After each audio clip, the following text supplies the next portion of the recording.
दोस्तों नमस्कार, मैं हूँ विनीता यादव। जिस बात को आज हम चर्चा करने जा रहे हैं, इसे ज़रा गौर से सुनिएगा, बहुत ज़रूरी है समझना। अभी चंद कुछ दिन पहले नासा की तस्वीरें आपके सामने आई, जिसमें दिखाया गया कि कैसे पैंगोंग लेक के पास में चीन ने इतना बड़ा कब्जा कर लिया है कि पूरी एक कॉलोनी काट दी है। इतना लंबा कब्जा वहां पर हो रहा है, लेकिन इन सब के बावजूद एक नई तस्वीर सामने आती है।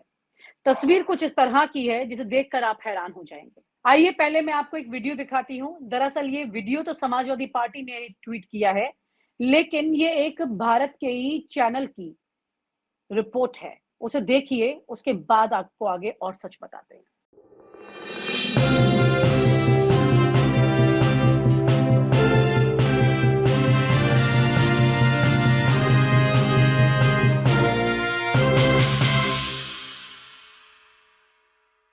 भारत में चीन का झुकाव, मोदी सरकार की तारीफ और जमीन पर कब्जा, ये सारी बातें किस तरह से एक साथ चल सकती हैं?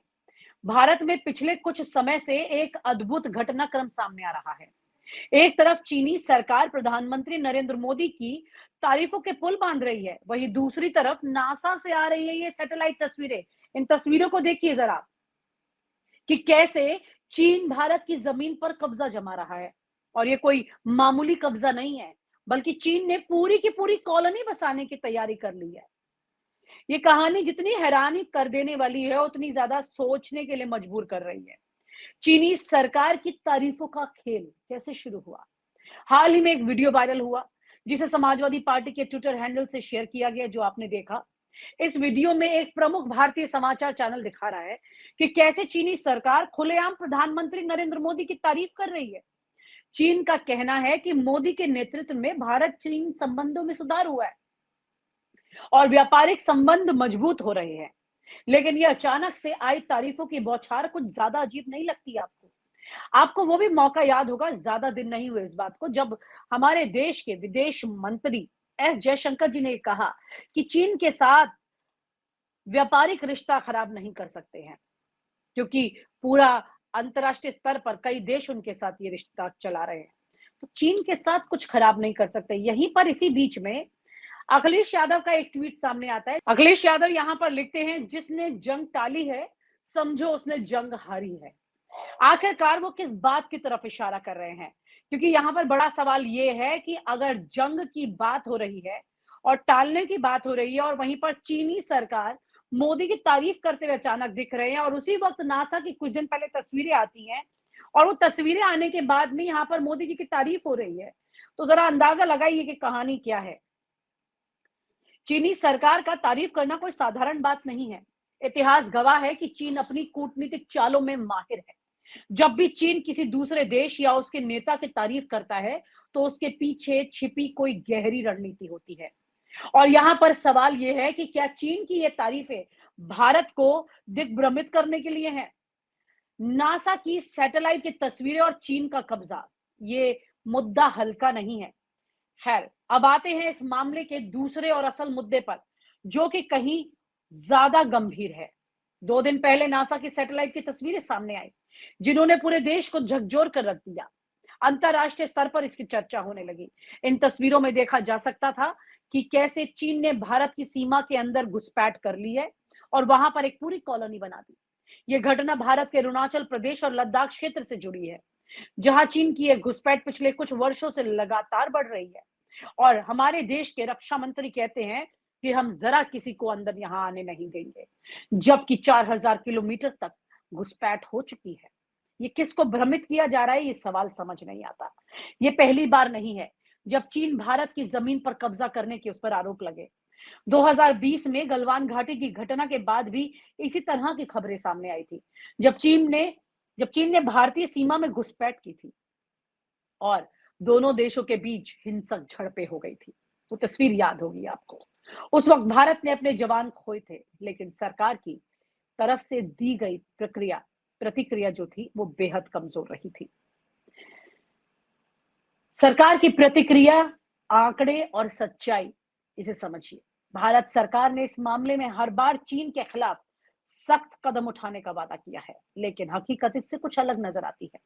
कई रिपोर्ट्स और आंकड़े बताते हैं कि किस तरह चीन बार बार भारत की सीमा में घुसपैठ करता रहा है और भारतीय सरकार बार बार इस मुद्दे को नजरअंदाज कर देती है। जैसे गलवान घाटी की घटना, 2020 में गलवान घाटी में हुए संघर्ष के बाद प्रधानमंत्री मोदी ने कहा था, ना कोई हमारी सीमा में घुसा है, ना ही कोई घुसपैठ हुई है। ये बयान उस वक्त पूरी तरह से झूठा साबित हुआ, जब सेना के अधिकारियों और सैटेलाइट तस्वीरों ने चीन की घुसपैठ को साफ साफ दिखा दिया। आईटीबीपी की रिपोर्ट क्या कहती है? भारतीय तिब्बत सीमा पुलिस की रिपोर्ट्स ने बार बार इस बात की पुष्टि की कि चीन लगातार भारत की सीमा में अपनी पकड़ मजबूत कर रहा है। लद्दाख, अरुणाचल प्रदेश और सिक्किम, इन क्षेत्रों में चीन की घुसपैठें साल दर साल लगातार बढ़ रही हैं। 2021 में जारी की गई एक रिपोर्ट के मुताबिक चीन ने करीब 100 बार सीमा का उल्लंघन किया। चीन की सड़कों और बुनियादी ढांचे का निर्माण,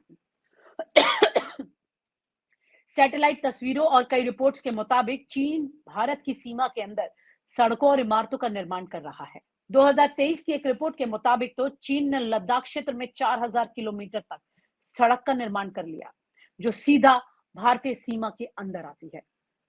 कूटनीतिक कमजोरियां, भारत का मौन भारत की सहमति दर्शाता है। ये सब देखते हुए सवाल उठता है कि आखिर क्यों भारत सरकार चीन के खिलाफ कोई सख्त कदम उठाने से क्यों बच रही है? कूटनीतिक और व्यापारिक संबंधों का हवाला देकर बार बार चीन के खिलाफ कोई भी मजबूत कदम उठाने से बचना क्या भारत के हितों के खिलाफ नहीं है? व्यापारिक संबंधों पर जोर दे रही है भारत सरकार, जैसा मैंने आपको बताया अभी।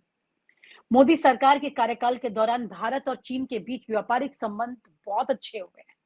2022 और 23 के वित्तीय वर्ष में भारत चीन व्यापार लगभग 135 बिलियन डॉलर तक पहुंच गया था। और ये फैक्ट्स दिखाते हैं कि भारत और चीन के बीच आर्थिक संबंध बहुत अच्छे चल रहे हैं और शायद इसी वजह से भारत सरकार चीन के खिलाफ कोई सख्त कार्रवाई नहीं कर रही है, जैसा मैंने आपको बताया भी कि एस जयशंकर इसका जिक्र कर चुके हैं। रक्षा रणनीति की असफलता, हमारे रक्षा मंत्री जो कह रहे हैं उसकी तरफ तस्वीर कुछ और दिख रही है। एक बड़ा और कारण है कि भारत की रक्षा रणनीति चीन के मुकाबले कमजोर साबित हो रही है। भारत सरकार ने 2020 के बाद से सीमा सुरक्षा पर ध्यान देने की बात कही थी, लेकिन जमीनी हकीकत कुछ और ही निकल रही है। भारतीय सेना और सीमाओं पर मजबूत दावे करने की बातें सिर्फ दावे रह गए हैं। सैटेलाइट की तस्वीरें ये सब कुछ एक्सपोज कर रही हैं और सच सामने दिखा रही है। अंतर्राष्ट्रीय मंचों पर कमजोर प्रदर्शन हो रहा है। भारत सरकार ने हमेशा चीन के खिलाफ अंतर्राष्ट्रीय मंचों पर आवाज उठाने का दावा किया, लेकिन हकीकत में यह आवाज उतनी मजबूत नहीं रही। संयुक्त राष्ट्र या G20 जैसे मंचों पर भारत ने चीन के खिलाफ कोई भी बड़ी कार्रवाई की मांग नहीं की, जबकि आपको याद होगा कि पाकिस्तान के खिलाफ कितनी बार आवाज गूंजी, क्योंकि वो आप में थ्रिल पैदा करती है, लेकिन चीन की बात होती ही नहीं है।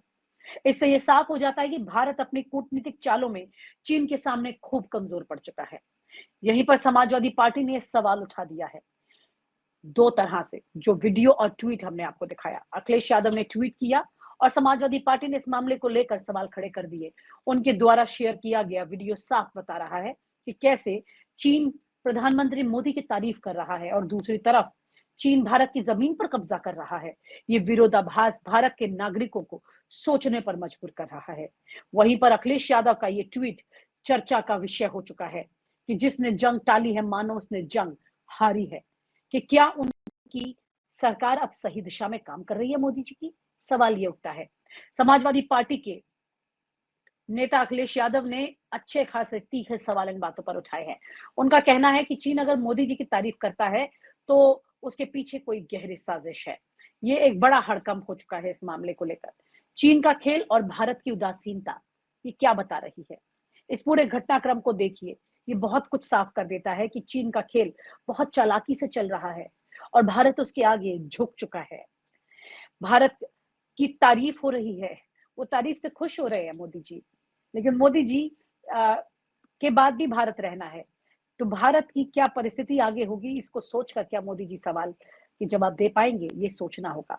भारत सरकार की ओर से बार बार दी जा रही कमजोर प्रतिक्रिया और तथ्यों को छिपाने की कोशिशें न केवल जनता को गुमराह कर रही है, बल्कि देश की सुरक्षा पर भी बड़े सवाल खड़े कर रही है। ये जरूरी है कि भारत अब अपनी रक्षा नीति पर थोड़ा कड़े तरीके से काम करे, और अगर ऐसा नहीं होता है और व्यापारिक दृष्टिकोण को देखते हुए अगर भारत ने अपने घुटने टेक दिए हैं, तो आज सत्ता के इन मालिकों को यह सोचना चाहिए कि जब भारत की जंग चीन के साथ हुई थी, उस वक्त क्या परिस्थितियां थी और इस तरह का कोई भी निर्णय कितना मुश्किल उस वक्त भी था। लेकिन आज इस निर्णय को कितना ज्यादा मुश्किल कर दिया गया है, सिर्फ इस वजह से कि हमें वहां से फायदा हो रहा है।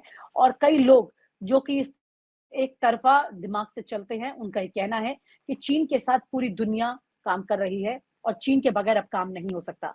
तो चीन की चालाकी को आप समझ जाइए कि चीन पहले आपको अपने ऊपर निर्भर करेगा और फिर बाद में उसकी एवज में आपसे चीजें ले लेगा। जैसे कि एक बहुत ही बॉलीवुड फिल्म में आपने देखी होंगी कि कैसे साहूकार ये काम किया करता था, आपको ब्याज देता था, पैसे के बदले आपसे जमीन ले लेता था। अब चीन कुछ उसी साहूकार की तरह काम कर रहा है, जो धीरे धीरे अब आपको व्यापार के बनस्पत आपकी जमीन पर कब्जा कर रहा है और आप कुछ बोल नहीं पा रहे हैं। क्या भारत अपना व्यापार इस वक्त जो कर रहा है चीन के साथ में, वो परिस्थितियां इस तरह की हैं जो कि आप और हम एक अलग तरीके से देख पा रहे हैं और सरकार कुछ अलग तरीके से उस पर काम कर रही है। क्या हमारे देश की जमीन को हमने व्यापार की एवज में गिरवी रख दिया है या फिर उस पर कब्जा करने की पूरी अनुमति दे दी है? यह अपने आप में बहुत बड़ा सवाल है, इसे समझने की जरूरत है। और आप हमसे जुड़े रहने के लिए सब्सक्राइब करें YouTube पर, फॉलो करें ट्विटर पर और लाइक करें Facebook पर। और ज्यादा जानकारी के लिए आपको टाइप करना होगा सिर्फ न्यूज नशा।